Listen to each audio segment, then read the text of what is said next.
The following is a presentation of the Eagles Sports Network. Alongside CN head coach for the swim program, Jordan Taylor, I'm Tanner Swift, and this is the Eagles Sports Network as the Eagles get prepared for the Emory meet in Atlanta, Georgia this weekend, take place on Friday and Saturday. And Coach, coming off for the men's side, a big performance, getting the win against the Wingate men, and even the women battled in that one. How have you kind of prepared heading into this meet?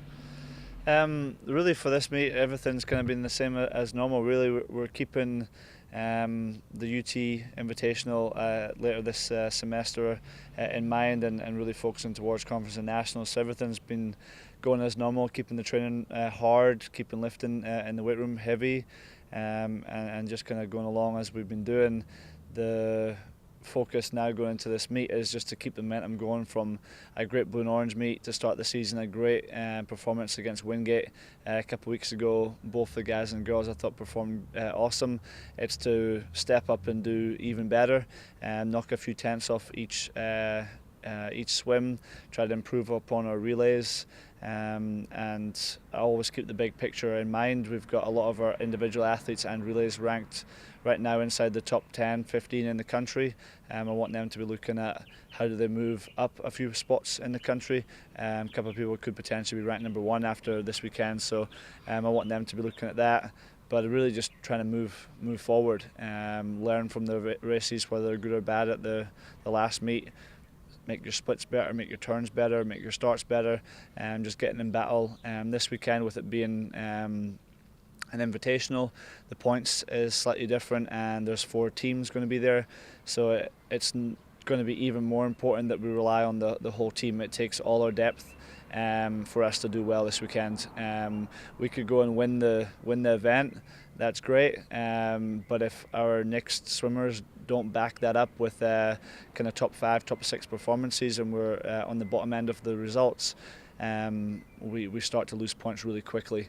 In a dual meet, if you win the event, you're always going to gain points on your opponent, just because of the point system, the way it's set up. But in a invitational like this, if we don't back it up with seconds, thirds, fourths, those people getting in and mixing it and getting those bigger points, the meet can get away from us pretty quickly. So especially with the guys coming against Wingate again, only 2 weeks after beating them for the first time ever, it's really important to solidify that victory. I know they're going to be wanting blood, and they're going to want revenge, but I want to make sure that our guys' team go in confident and ready to show them really what we're made of. But like I said, rely on the whole team. That's what's going to get us the win if we do come up with a win on the weekend. I know heading into that Wingate meet, your expectations were very high for your team as well as the athletes. Does the emotional side of it, coming off that victory, play a factor, and are you worried too much with your swimmers, whether there's too much confidence, maybe too much in terms of emotional going into this weekend? No, not really. They see it as kind of business as usual. It is a dual meet. For me, the big part of it is the fact we're travelling away. They've got to deal with their food, the recovery between sessions, the different swims in the meet, and then staying in a hotel, the different things that come with that, waking up again Saturday morning in a different bed than normal, and going in and racing. Normally that brings with it a bit of extra enthusiasm and better performances, but it's something that I need the team to get used to. All our big meets are not here on campus, so they've got to be ready to travel and get used to that. So that's part of this weekend. But I don't think they're going in too confident or anything like that. They know that they can mix it with the best in the country. They've got a lot of confidence from that last event.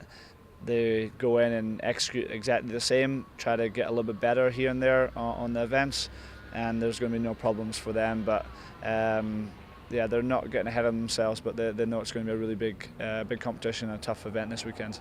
Is there a certain thing for you as you head into this weekend facing off against multiple teams that either on the men's and women's side that you need to improve on? For me, like I said, if we want to try to do better in the competition when it comes to the rankings after this weekend, it takes everyone. We had some really great swims in that meet against Wingate. great victories, both guys and girls. The relays were awesome, but like I said, it takes the whole team.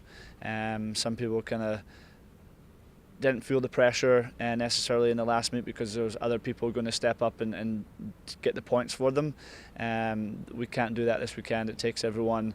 We need a repeat performance, especially with the guys with the A and B relays doing really well. I don't know how Emory are going to stack up. They've been Division 3 national champions before and have a very strong team as well, but if there was any way we can kind of put together 2 really strong relays and go 1 and 2 in this meet would be massive for the guys team.